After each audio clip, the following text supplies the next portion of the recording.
ল্যাবরেটরিতে 1 নরমাল বা 1n দ্রবণ তৈরি করার কথা শুনলে অনেক সময় আমাদের একটু জটিল মনে হতে পারে, তাই না? কিন্তু আজ এই এক্সপ্লেনারে আমরা এমন দুটো মাস্টার কি বা মূল চাবিকাঠির কথা জানব, যা ব্যবহার করে যে কোনো দ্রবণের হিসাব খুব সহজে একদম কনফিডেন্টলি মিলিয়ে ফেলা সম্ভব। আর এই দুটো চাবিকাঠি হল তুল্যাঙ্ক ভার এবং এন ফ্যাক্টর। চলুন এই বিষয়টির গভীরে প্রবেশ করি এবং দেখি কিভাবে এই কনসেপ্টগুলো কাজে লাগানো যায়। আজকের এক্সপ্লেনারের আলোচ্য সূচিগুলো এক নজরে দেখে নেওয়া যাক। 1. তুল্যাঙ্ক ভার ও এন ফ্যাক্টরের সূত্র। 2. সাধারণ উদাহরণ হিসেবে HCl ও NaOH। 3. দীক্ষারীয় অ্যাসিড অক্সালিক অ্যাসিড। 4. জারক পদার্থ K2Cr2O7 ও KMnO4 এবং শেষে 5. জারণ বিজারণ ও সারসংক্ষেপ। চলুন শুরু করা যাক আমাদের প্রথম টপিক, তুল্যাঙ্ক ভার ও এন ফ্যাক্টরের সূত্র দিয়ে। আচ্ছা, তুল্যাঙ্ক ভার বা ইকুইভ্যালেন্ট ওয়েট বের করার সবচেয়ে বেসিক সূত্রটা কি? খুবই সিম্পল, যোগের আণবিক ভরকে তার এন ফ্যাক্টর দিয়ে ভাগ করা। এখন ইন্টারেস্টিং ব্যাপারটা হলো, একটি যোগের আণবিক ভর কিন্তু একদম ফিক্সড থাকে, এটা চাইলেই বদলানো যায় না। কিন্তু এই এন ফ্যাক্টর, এটাই হলো আসল গেম চেঞ্জার। অবস্থা অনুযায়ী এটা পাল্টে যায়, আর এই ডাইনামিক ভেরিয়েবলটা ঠিকঠাক বের করতে পারাই হলো নর্মাল দ্রবণ তৈরির মূল চ্যালেঞ্জ। তো এই এন ফ্যাক্টর আমরা বের করব কিভাবে? এর জন্য দারুণ 3টে নিয়ম আছে, খুব মনোযোগ দিয়ে খেয়াল করুন। যৌগটা যদি অ্যাসিড হয় তবে দেখতে হবে সে কয়টি H+ বা প্রোটন ছাড়ছে। যদি ক্ষার বা বেজ হয় তবে হিসাব হবে সে কয়টি OH- বা হাইড্রক্সাইড আয়ন ছাড়ছে। আর যদি যৌগটা জারক বা বিজারক পদার্থ হয় তাহলে প্রোটন হাইড্রক্সাইডের চিন্তা বাদ। আমাদের পুরো ফোকাস থাকবে সে কয়টি ইলেকট্রন নিচ্ছে বা দিচ্ছে তার ওপর। ব্যাস, এই 3টে নিয়মই হলো আমাদের আজকের পুরো আলোচনার মূল ভিত্তি।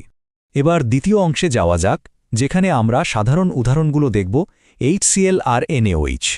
প্রথমে হাইড্রোক্লোরিক অ্যাসিড বা HCl এর বিয়োজনটা একটু দেখা যাক।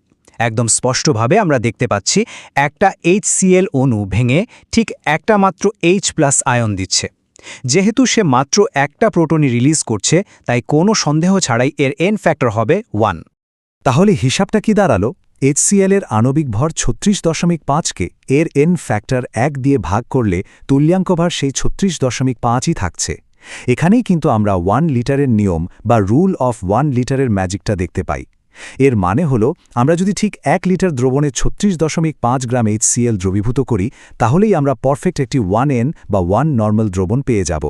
এবার ঠিক একই লজিক সোডিয়াম হাইড্রক্সাইড বা NaOH এর ক্ষেত্রে মিলিয়ে দেখি।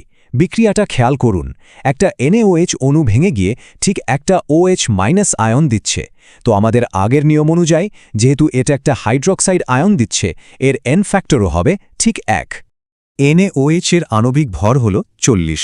একে এন ফ্যাক্টর 1 দিয়ে ভাগ করলে তুল্যাঙ্ক ভার ওই 40ই থাকছে।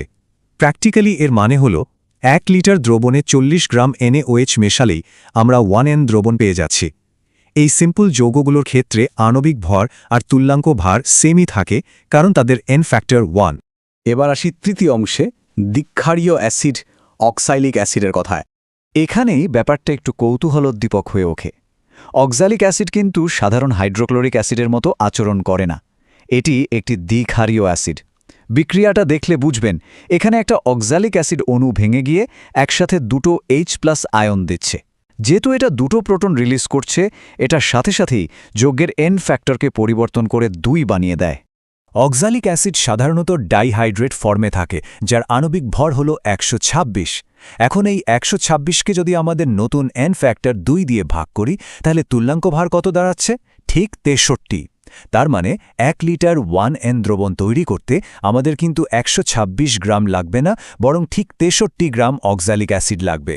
বুঝতে পারছেন তো এন ফ্যাক্টর কিভাবে পুরো হিসাবটাই পাল্টে দেয়? চলুন 4 নম্বর অংশে যাই, যেখানে আমরা কিছু হেভিওয়েট জারক পদার্থ নিয়ে কথা বলবো, K2Cr2O7 ও KMnO4। অ্যানালিটিক্যাল লজিক এখানে একটা বিশাল শিফট হবে। এতক্ষণ আমরা অ্যাসিড বা ক্ষারের ক্ষেত্রে কয়টা প্রোটন বা হাইড্রোক্সাইড আদান প্রদান হচ্ছে সেটা গুনছিলাম, কিন্তু রেডক্স বা জারণ বিজারণ বিক্রিয়ায় আমাদের পুরো ফোকাসটা শিফট করে নিতে হবে শুধুমাত্র ইলেকট্রন ট্রান্সফারের দিকে। এখানে প্রোটন বা OH- কোনো কাজই নেই। যেমন ধরুন, অম্লীয় বা অ্যাসিডিক মাধ্যমে পটাশিয়াম ডাইক্রোমেটের অর্ধ বিক্রিয়াটা। এটা একটু লক্ষ্য করুন, একদম পরিষ্কার দেখা যাচ্ছে একটা ডাইক্রোমেট আয়ন বিক্রিয়া সম্পূর্ণ করার জন্য একসাথে 6টি ইলেকট্রন গ্রহণ করছে। এই বিপুল পরিমাণ ইলেকট্রন নেওয়ার সংখ্যাটাই প্রমাণ করে দেয় যে পটাশিয়াম ডাইক্রোমেটের এন ফ্যাক্টর নিশ্চিতভাবেই 6। পটাশিয়াম ডাইক্রোমেটের আণবিক ভর হল 294, তাহলে তুল্যাঙ্ক ভার কত? সেই একই মাস্টার ফর্মুলা ব্যবহার করে 294কে 6 দিয়ে ভাগ করে দিন, উত্তর আসবে 49। মানে ল্যাবে 1 লিটার 1N দ্রবণ বানাতে হলে আমাদের ঠিক 49 গ্রাম পটাশিয়াম ডাইক্রোমেট নিতে হবে। এবার আসি ল্যাবের আরেক পরিচিত নাম পটাশিয়াম পারম্যাঙ্গানেট বা KMnO4 এর ক্ষেত্রে। এটিও অম্লীয় মাধ্যমের বিক্রিয়া। সমীকরণটা দেখলে নিশ্চিত হওয়া যায় যে পারম্যাঙ্গানেট আয়নটা ম্যাঙ্গানিজ আয়নে পরিণত হওয়ার সময় ঠিক 5টি ইলেকট্রন গ্রহণ করছে। সুতরাং কোনো কনফিউশন ছাড়াই বলা যায় এর এন ফ্যাক্টর হবে 5। হিসাবটা সেরে ফেলি। KMnO4 এর আণবিক ভর 158। একে এর এন ফ্যাক্টর 5 দিয়ে ভাগ করলে পারফেক্ট একটা সংখ্যা পাই আমরা, 31.6। অর্থাৎ 1 লিটার এন পটাশিয়াম পারম্যাঙ্গানেট দ্রবণ বানাতে হলে ঠিক 31.6 গ্রাম যৌগ মেপে নিতে হবে আমাদের। এবার আমাদের শেষ অংশ 5 জারণ বিজারণ ও সারসংক্ষেপ। থিওরি তো অনেক হলো, তাই না? এবার একটা রিয়েল লাইফ রেডক্স বিক্রিয়া দেখা যাক। এখানে KMnO4 আর অক্সালিক অ্যাসিডের বিক্রিয়াটা দেখানো হচ্ছে। দেখুন উপাদানগুলো কিভাবে একে অপরের সাথে ইন্টারঅ্যাক্ট করছে। পারম্যাঙ্গানেট আয়ন এখানে ইলেকট্রন নিচ্ছে বা জারক হিসাবে কাজ করছে, আর অক্সালেট আয়ন ইলেকট্রন ছেড়ে দিয়ে বিজারকের কাজ করছে। এই যে ইলেকট্রনের আদান প্রদান, এটাই কিন্তু এন ফ্যাক্টরের আসল ভিত্তি। ল্যাবে প্র্যাকটিক্যাল কাজের সুবিধার্থে আমরা একটা এক নজরে সারসংক্ষেপ টেবিল তৈরি করেছি। এই চিটশিটটা কিন্তু দারুণ কাজের, কারণ ল্যাবের সবচেয়ে বেশি ব্যবহৃত এই 5টা যৌগের আণবিক ভর, এন ফ্যাক্টর আর তুল্যাঙ্ক ভার সব তথ্য এখানে একসাথে দেওয়া আছে। দ্রবণ বানানোর সময় এটা কনফার্মেশন হিসেবে অনেক সময় বাঁচাবে।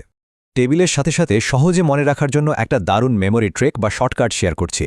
ল্যাবে যে যৌগই থাকুক, এই 4 ধাপের নিয়মটা ফলো করলে নিমেষে এন ফ্যাক্টর বের হয়ে যাবে। অ্যাসিড হলে বের হওয়া H+ গুণন, ক্ষার হলে OH- গুণন, জারক হলে গ্রহণ করা ইলেকট্রন আর বিজারক হলে ত্যাগ করা ইলেকট্রন গুণন। জাস্ট ফোকাসটা ঠিক রাখতে হবে। তাহলে আমরা দেখলাম কিভাবে শুধু আণবিক ভর আর এন ফ্যাক্টরের সঠিক ব্যবহার দিয়ে যে কোনো যৌগের তুল্যাঙ্ক ভার খুব সহজে বের করা যায়। 1 লিটারের নিয়ম আর এন ফ্যাক্টরের এই কনসেপ্ট আমাদের বেসিকটা একদম ক্লিয়ার করে দিয়েছে। এখন এই নতুন জানা ফ্রেমওয়ার্কটা ব্যবহার করে ল্যাবে এরপর কোন সম্পূর্ণ নতুন আর জটিল দ্রবণটা আপনারা কনফিডেন্টলি তৈরি করতে চলেছেন, একটু ভেবে দেখুন আর কাজে লেগে পড়ুন।